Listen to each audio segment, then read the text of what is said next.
Hey coaches, appreciate you tuning into my YouTube channel. As you can tell, I'm not stuck in my basement. I got to get back with my kids, and so I'm really excited to have the opportunity to work with my kids. And a lot of people reached out to me asking about what are some of the things that we're doing and we're going through, so maybe you states that are going to open later, can take a page and do some things that we're kind of learning as we go. Because I want to go ahead and start off with saying we are not experts in any way, shape, or form on this. It's not something that anyone's ever been through as a coach. And so this is some of the things that we are doing, how we're trying to set it up, and our mindset. Take it for what you want, and of course do your own thing, but maybe this will help you a little bit. First thing is, our philosophy is this. We treated day one as if every kid had done nothing for 8 weeks. Our thought process is we were sending out a workout, we were heavily encouraging kids, we were trying to reach out and be a part of their life. And maybe we got lucky and 50% of them did it. But then we had kids that had to work a full-time job, and we had kids that had to watch other kids in the house, and we had kids that were kids. And when they weren't being monitored, they're not going to work at the same level. And so our assumption coming in was these kids had done nothing.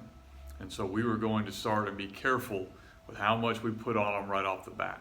I'm obviously blessed, possibly one of the best strength coaches in the state for sure, and possibly in the country, and Derek Smith, who's put together a plan, kind of a phased plan for us. And I'm going to hit a few of those things in here. I'm mainly going to talk towards the football stuff.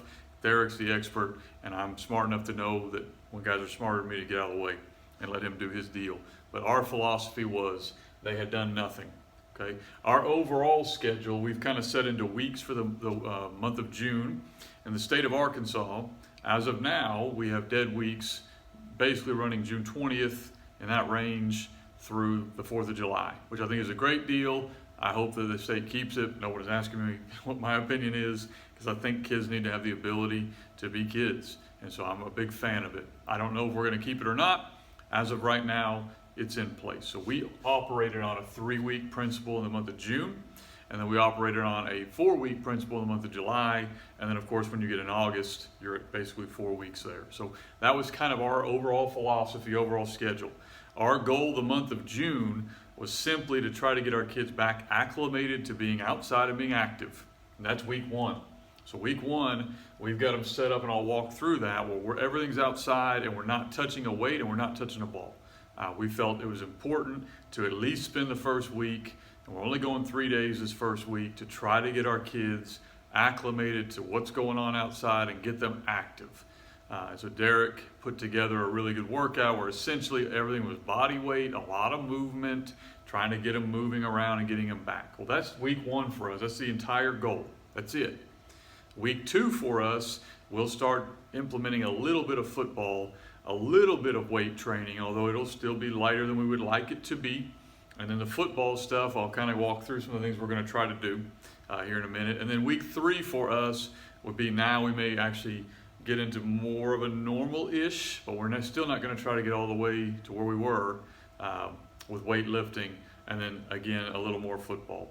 Our goal basically, football-wise, because of all the rules that I'll walk through here in the social distancing, has been to do as much individual as we can within the rules to get our kids moving the right direction. But I'm not going to try to implement an offense and implement a defense. I just think that would be wasted time. We're going to spend a lot of time one-on-one with our athletes from a distance, working movements that they need to do within our rules. Basically, the rules in Arkansas, which I think are probably similar to other rules, are that you have to wear a mask as a coach, and that your players are to wear a mask as they come in and anytime they're not active. So we're trying to set up our workouts where they're constantly active, and they're constantly at least 12 feet. We actually went above that and just used our field, and I'll walk through that setup here. So our kids actually come in this gate right here, and we ask the question. We've set up a Google form, which has worked well for us on an iPad. It's a lot quicker, and it timestamps and documents your answers. So if there's ever an issue and you got to go back and look, it's all right there. It's a lot better than paper and pencil. It just keeps it right there for you. So we have 3 coaches set up here with thermometers, asking the questions as our kids are lined up here, spaced out, and then they check in.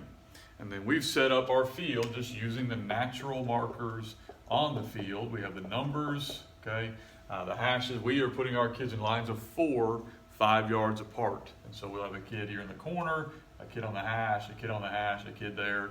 And 5 yards is 15 feet. And they maintain that distance as they're going through whatever workout they're going through. This first week has all been body weight and movement type things. And so they may move a little bit, but they're always maintaining the same space. And we have their water set up right next to them there, so it's all kind of their own station.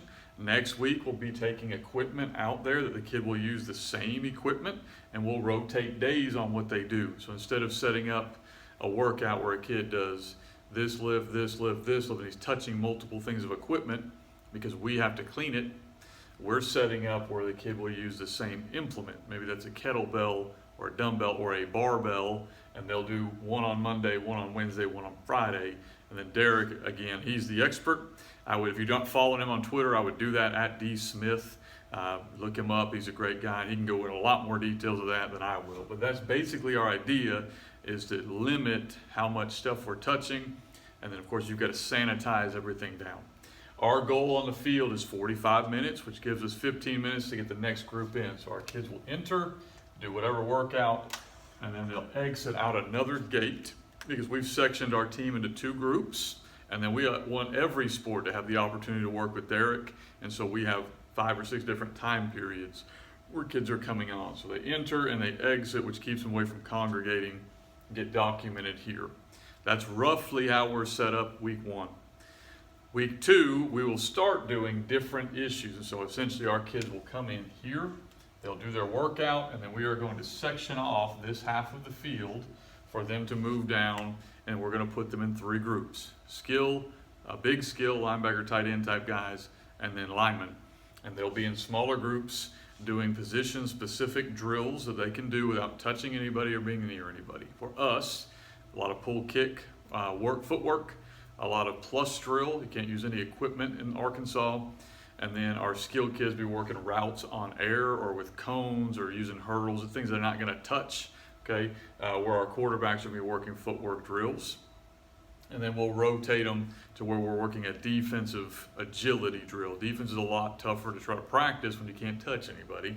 So we're going to work a lot of back pedal type drills on the defensive lineman, be coming off the ball and coming down the heel line, or seat roll, or just different things that they can do without touching anybody. Linebackers be a whole lot of like alley type drills, but they're not actually ever going to finish the tackle because you're limited. And so that's our plan, is we would cycle them through, and then so they would come in here, get their workout, come down here into different groups that are spaced out, and then they would exit out this direction, which limits us as far as bringing them into the Fieldhouse. It limits us as far as things that I want to do. This situation is not a good situation as a coach, and we got to call a spade a spade. I don't like this. I don't like not being able to touch my kids. I don't like a lot of things, but that doesn't matter. The goal is for us to follow the requirements that are set out by the state. Whether we agree or disagree with them, they're the rules. We need to follow those rules, and that's what we've communicated to our athletes. We don't want them coming back to the campus on their own. We don't want them congregating somewhere else. Our month of June is completely individual. We're hoping to hear good news the month of July, and in the month of July, we'll start, depending on what we're allowed to do, implementing scheme. And so that's our goal. The month of June is very simple for us.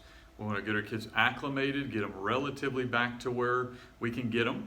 You're not going to gain 8 weeks in a week or a day or 3 weeks. It's going to take time. So I think the biggest mistake we were scared of making was what you do a lot of times as a football coach. If you think about it X and O wise, you're down 14 points, so you just start chunking it, trying to get it all back, and you make a bad situation worse. We didn't want to do that. We wanted to go ahead, okay, let's recognize where we are. We can't go back and fix that. Let's start where we are day 1 and start putting things in. So we're hoping by the end of this month, our kids are relatively acclimated to lifting weights, to movement skills, that we've not done any damage towards them, and we're going a lot slower than I want to go. We're going slower than Coach Smith wants to go, our weight coach. Probably going a lot slower than our kids want to go, because my goal is for us to maintain being healthy and get us into the season healthy.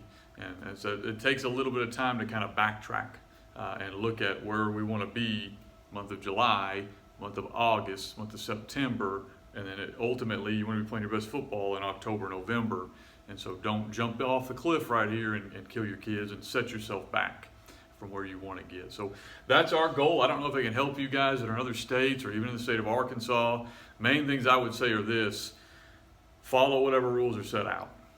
You don't have to like them or agree with them. I mean, I don't, but they are what they are. And because they are the rules, we are going to follow them. What kind of an example are you as a coach if you don't like something, so you don't do it? That's not how life works. And so follow the rules so that all the kids are able to hopefully play this season. It looks really good. Let's keep it looking good. And even if that wasn't the deal, let's set an example for your kids. Make sure that if the rules are required that you wear this, that you wear that. If the rules are required that you stay 12 feet apart, 6 feet apart, whatever, do that. Don't be a bad example for our kids, okay? Appreciate you guys' time.